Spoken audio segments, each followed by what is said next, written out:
Good morning students, here Seema Sharma, PGT Biology from Surya School. As you know, our very important chapter, that is why do we fall ill, is going on, right? In last lecture we discussed about health, difference between healthy and disease free person, diseases and causes, and acute, chronic diseases, infectious, non-infectious diseases, their agents. We already discussed it. In today's lecture we discuss about organ specific and tissue specific manifestation, then principle of treatment and principle of preventions. So students, let's start. Organ specific and tissue specific, that means, compared to any type of pathogenic microbes are very small in size. We cannot see with our naked eyes, right? And our body is quite large.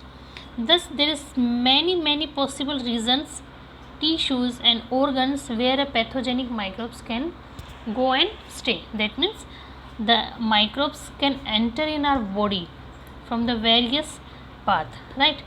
Different species of disease causing microbes have evolved to move and reach to various parts of our body. In parts, this selection is connected to their point of entry into a body, from where these microbes can enter and which organ, which part they can infected, right? Few cases are here. The very first cases is microbes which enter through the nose. When microbes enter from the nose, are likely to go directly to the lungs. They can enter into a lungs and stay there, right? Bacteria which causes tuberculosis of lungs. This is the disease, tuberculosis of the lungs. When microbes enter through the mouth, when microbes enter from the mouth, they stay in the gut, right? In alimentary canal. Like example is bacteria which causes typhoid. Here is in gut portion, bacteria stay and grow and causes typhoid. Typhoid is a disease. And if the bacteria stay in liver, so it's a creating jaundice disease. The very first, when microbes enter through the nose, it stay in the lungs, and disease is tuberculosis of lungs.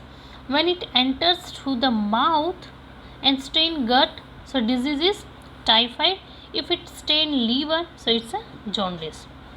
Third one is virus which causes AIDS, enter body through the sexual contact, right?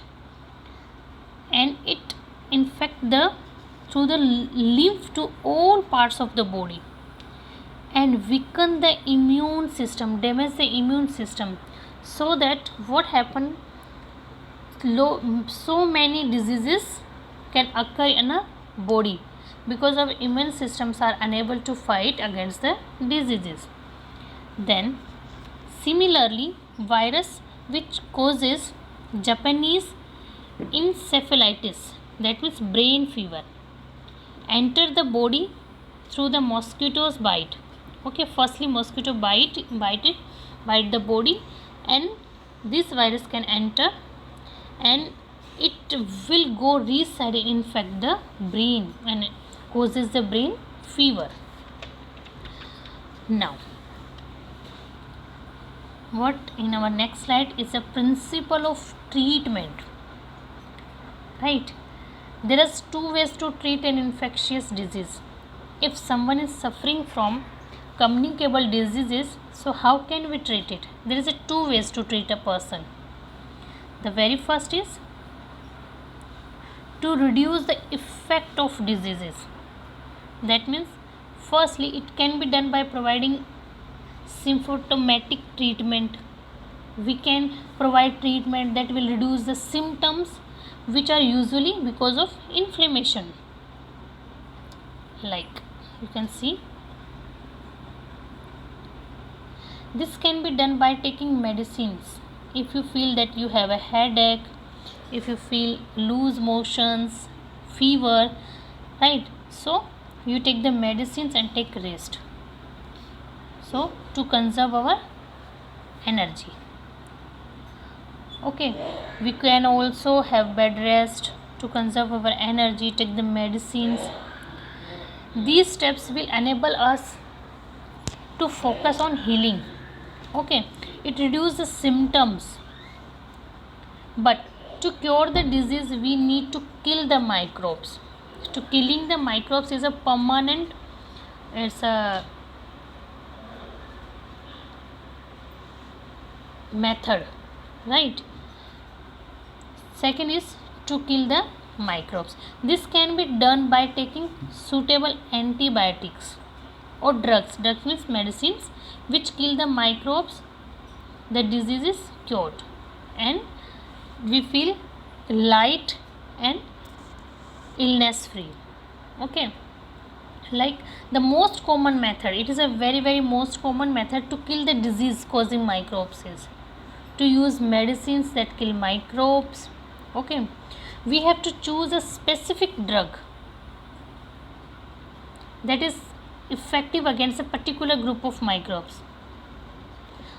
If you remember, we have earlier studied that disease causing microbes are classified into different groups like virus, bacteria, fungi, protozoas.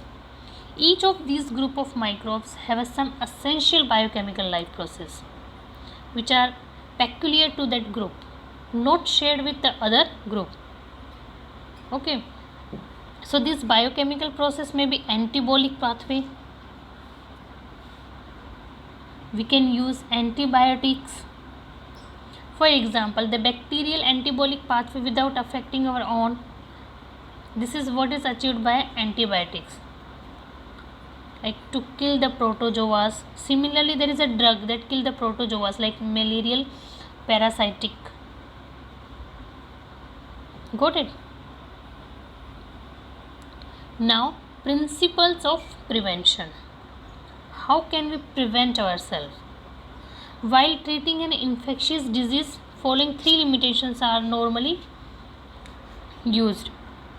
Once a person is suffer from a disease, his body functions are impaired or may never recover.